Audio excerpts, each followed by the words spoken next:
Today on the podcast, we're going to talk about where you can get some really quick wins for growth inside your business. So come on, let's have a listen up and learn where you can go to help you grow.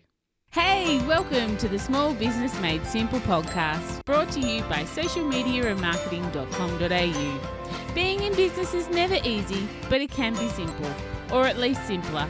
Join me, your host Jen Donovan, every week where we focus on marketing, social media, and working towards simplifying your business. You with me? Let's do this. Gonna dream it big, 'cause someone out there listening. Everyone's got a voice to give, and it's time I heard you whistling, 'cause there's no point at all, in dreaming small. Hey there, welcome to episode 120 of the Small Business Made Simple podcast. Thank you, as always, for lending me your ears today. I know you have lots of choices out there, and I really do appreciate you making my podcast one of them. If you're new to the podcast, then hey, I'm Jen, the host. If you have been and listened before, then hey, super welcome back to you. Really excited that you can join me. I am, of course, the host, Jen Donovan, thought leader, digital strategist, and coach for small businesses. And I have one goal for you, and that is for you to make marketing a priority in your business, because I know that if you want to grow, you need to learn to market yourself. It sounds simple, it's not always easy, but the so-named Small Business Made Simple podcast will help you for sure. Just before we head into this week's episode, I just want to quickly let you know that now you can sponsor this podcast. Yay! You can be a sponsor of the Small Business Made Simple podcast. So if you have a product or a service that you want to get in front of small businesses, about 1,000 small businesses every week, for less than you would pay for a radio or a TV, or definitely a TV ad or a newspaper ad, then this might be just for you. And what I love about sponsoring podcast episodes or two is that the content lives on forever. Like if you take a radio or a TV ad, once you stop paying, the ad disappears. And if you put an ad in a newspaper, it's kind of gone as soon as that day goes by, or a week if you live in the country like me and the newspaper only comes out weekly. But podcasts are a little bit different, and that's what I really like about them. I still have about 200 people every month download my very first episode. 200 people every single month. That podcast was done in January 2019, so that just gives you an idea of how long podcasts can live for. I'm sure that, other people have podcasts that are a lot older than mine, and people are still downloading their first podcast. Anyway, if you're interested and you want to know more, you can go to my website at socialmediaandmarketing.com.au, find the podcast tab at the top there and click sponsor a podcast. And you can read all about it there and reach out if it's something that you think you might like to do. But today's episode is all about another growth strategy that you can use. And we are actually going to talk about your social media insights and Google Analytics. Have I got your attention? Now, if you're on social media, you do have insights. And if you have a website, you should have Google Analytics set up. If you don't, go and get it set up today. Make it numero uno for doing today on the to-do list. I know that when we set up websites, often it's not part of the package that web developers give you. So it is something that you need to either set up yourself or ask them to set up. But it is such an important part of your entrepreneurial journey to be able to use these statistics, and that's what I'm talking about today. Some of the most common questions I get in my business from my people, from my audience are, well, who is my target market, Jen? Who am I actually attracting the right people? What platforms should I be on? And what do I post about? All these questions, absolutely all these questions can be answered with statistical, can't be argued with data. And that's the reason why I love digital marketing just so much. Like mathematics, for instance, there is almost always a definitive answer when you're doing maths. And with digital marketing, the numbers and the stats don't lie. They are there for yours for the taking, and they can really help you. In fact, I would say they are your secret weapon in business. So my question to you today is, are you using your secret weapon? You've got one. Are you actually using it? So why is it your secret weapon? Well, it's because it can tell you what you want to know. It can answer those 4 questions that we just went through, plus a lot of other questions as well. It can help you grow your business, show you where you might be able to be spending your marketing time, your marketing energy, and your money. And it can tell you what to post, what your audience wants to see more of from you. My guess is that most small businesses don't even look at this data. I hope that's not you, but if it is, take this episode as Jen giving you a slight nudge to start looking at it from today on, okay? How often should you look at your insights? I guess when I start talking about analytics and insights, that's a question that I get asked a lot. I would say fortnightly would be super, monthly at a minimum. You know, if you can't do it fortnightly, then at least have a look at it once a month.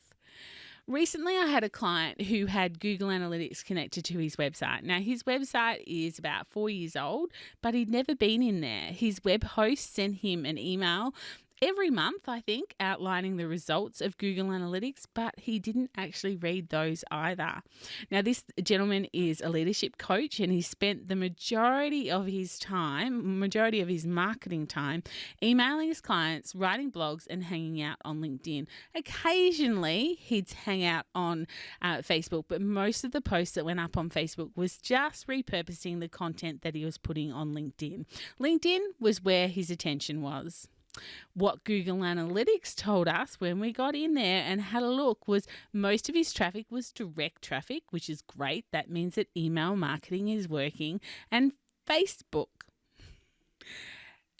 Yep, Facebook. His face. I could have just about picked his jaw up. He's like, what? How can Facebook be driving more leads to my website than LinkedIn? LinkedIn is where he was hanging out. And yet Facebook was the data we were looking at that was sending more traffic. And unless there's something wrong with your connection to your Google Analytics, this data is real. It just doesn't lie. Sometimes there might be glitches, given that it's not an exact science, but all in all, the data is quite real. So guess what our next lot of planning and marketing look like? Yep, a whole lot more of Facebook and a deep dive into the strategy of what emails he was actually sending, because they were the 2 things that were working. Now, we didn't stop doing LinkedIn marketing, like that would just be silly, but we did pay attention to the other bits. Marketing is all about test and measure. I'm sure you've heard me talk about that before.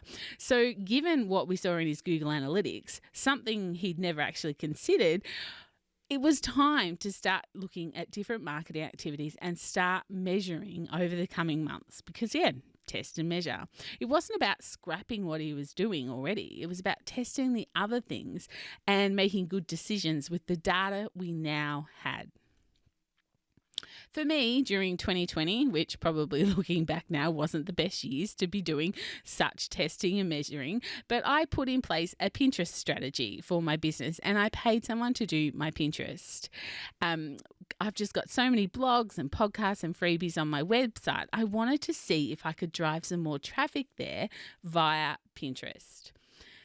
After 12 months, Pinterest is still the 4th in my social section of my Google Analytics. So if you go into Google Analytics, you can see the different traffic sources and one of them says social. And then when you click on that, you can see exactly what social platforms are sending the traffic there. So Pinterest was still my 4th one sending traffic to my website below Facebook, Instagram, and LinkedIn. So is paying someone to do my Pinterest getting me a return on my investment? Well, probably not, to be honest. But before I make any big decisions, I actually go and have a look at my Pinterest data too, because I don't want to just look at one data set. I need to look at all the data sets. So, of course, I went and had a look at my Pinterest data to see what was actually happening over on Pinterest. You can see that this is how you can start using data to make really good decisions. And what if you were spending 90% of your social media time on Instagram, but LinkedIn is what's driving the most traffic to your website? That might be a significant push for you to spend less time on Instagram, but you might look at your Instagram data then and go, well, no, hang on. I actually sell through my DMs on Instagram. The traffic doesn't actually need to go to my website to make the sale. So therefore, perhaps spending 90% of my time on Instagram is actually worth it. Either, you need to analyze the data to find all this out. We need to stop making assumptions in business when we have hard data that we can actually rely on. Last year, I did a marketing strategy with a client around hashtags on Instagram. They'd been posting on Instagram, but didn't really have a hashtag strategy around what they were posting. They didn't really understand how it all worked. So we worked through a strategy and put a hashtag plan in place, and we implemented it for 4 weeks. Looking at her insights 4 weeks later, we could see that an average of 32% of people who interacted with her posts over those 4 weeks didn't follow her. So 32% of people that are interacting with her didn't actually follow her. And 43% of those people found her content by simply using the right hashtags. So 43% of the 32%, keep up, sorry. So 43% of the 32% of people she would never have reached because she just wasn't using the right hashtags. So using the right hashtags for her business and that particular post was helping her grow her audience in ways that she hadn't considered before. This data came from checking her insights on her page, on her profile, and subsequently looking at the data on her individual posts as well. Your insights are really awesome. They can break your audience down into age and location and gender, and also give you most active times and days as well. So you can start looking at your strategy in, when's the best time for me to post? Well, have a look at your insights. It will tell you. So you might have a target audience or you might think you have a target audience of women who are 40 years old and live in Melbourne, but you might actually look at your data and actually see that you're actually attracting women aged 25 who live in Perth. So as a business consultant, we would then look at your messaging and your funnels and all of that to see if you need to change some of that, or whether the people you're attracting are the exact people you needed to. You had it wrong. Maybe you thought that you needed to attract 40-year-olds from Melbourne, but clearly you're making sales and your business is thriving, so 25-year-olds in Perth might actually be a really good target market for you. Your social insights can also tell you what posts have done really well and those that haven't done so well, and of course those that completely tanked. Therefore, helping you create more content around the information your audience actually wants to consume from you. It takes away that, what to post pain, because you've already got that data. You know what people love to see from you. I hope you're starting to see the power of data here by me using these examples and these ideas. Digital data is really, truly your secret weapon in business, and it's free and it's all yours for the taking. It's right there. It'll take away so much business pain and the busyness from you that once you start looking and analysing and seeing patterns in this data, you'll wonder how you ever live without all this knowledge. But if you're listening to this and thinking, you know what, Jen, numbers aren't my thing, I get bored just thinking about them, then don't think of them as numbers. Think of them as tools to help you make more sales. And of course, who doesn't want more sales in their business? Think of them as a way that can help you get smarter and more efficient at what you do, and therefore helping you grow your profit, your brand awareness, and of course, your audience. And that's got to make you do a little bit of a happy dance. So here's what I want you to do, because, I love action takers. The world needs more action takers, not people thinking of doing it one day, people. We just need more action takers. So here's a couple of steps I want you to do. Firstly, I want you to put in your diary a fortnightly and or monthly task or a reminder to look at your insights, to look at your insights on your socials and look at your insights or your Google Analytics as far as your website goes. Cross out about 30 to 60 minutes once a month, or maybe 30 minutes each fortnight in your diary. 2, take time to look at the data. Don't be afraid of it. Perhaps you thought you were doing all the right things, but the data is showing you that you weren't really reaching the people you thought you were. For instance, maybe you aren't reaching the target audience you think are your target audience, and maybe that's okay, because there is power in knowledge, so much power in knowing all of this. I want you to take some notes of these things you see and trends that you find and see, because I want you to start comparing them month in, month out. This data can't exist just by itself. You need to start looking at patterns. And I want you to make some subtle changes to your marketing from what you are finding inside your analytics. I want you to test and measure. I don't want you to make big sweeping changes, just small trackable ones, and see what brings in some really good results.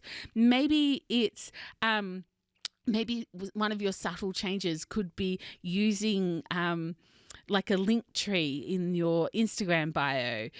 So there's more than one link. There's more than one thing for people to see when they click the link inside your Instagram bio. Maybe it could be using less links in your Facebook marketing that you actually do. So trying to not always send traffic to your website, because we know that Facebook doesn't like that. Maybe it's every third time you are doing that, and therefore maybe you will get more algorithm sharing it more often. And so when there is a link, you will actually have more clicks. I don't know. This stuff is test and measure stuff, but these are the kind of subtle changes you can make to your marketing. Test and measure them and see next month or next fortnight when you are looking at your analytics or your insights. At the end of the day, we just want to use this data to bring in more people into our world, more buyers into our world, and also have those buyers buy from us with less touch points. So less time taking people from a cold audience to a buyer, because basically we want our content and our messaging and our methodology to be just that good, that we can shorten the buying cycle of a client. That sounds fabulous, doesn't it? Well, I think it sounds really fabulous. If you found this episode a little bit heavy, then just make me one promise, and that's that you'll start to look at the data. If you're nervous about what it will tell you or making changes from it, that's totally okay. I get it, and you will get there. I just want you to start looking at it. What does Zig Ziglar, the famous marketing guy, say? You don't have to be great to start, but you have to start to be great. So if you've never looked at your insights or your Google Analytics, this is your really big nudge towards it. You might not know what to do with it, but over time you will absolutely learn and you'll be able to see patterns. That is my hope for you listening to this episode. But of course, that's it for episode 120. I hope that you'll come back for episode 121 next Thursday, and you have a fabulous week in between. If you're enjoying this podcast, then please hit the subscribe button and maybe share with another superstar business owner who would love to learn about Google Analytics and insights as well, to help them increase their profile, their people, and their profit. And of course, if you have time, you could leave a rating and a review. I would really, really, really appreciate that. But whatever you do, my small business peeps, remember, as my opening song says, there is no point in dreaming small. No time like the present. Tell it like you feel it, say it proud, be true, and let us see you for the star that you are. No point in dreaming small.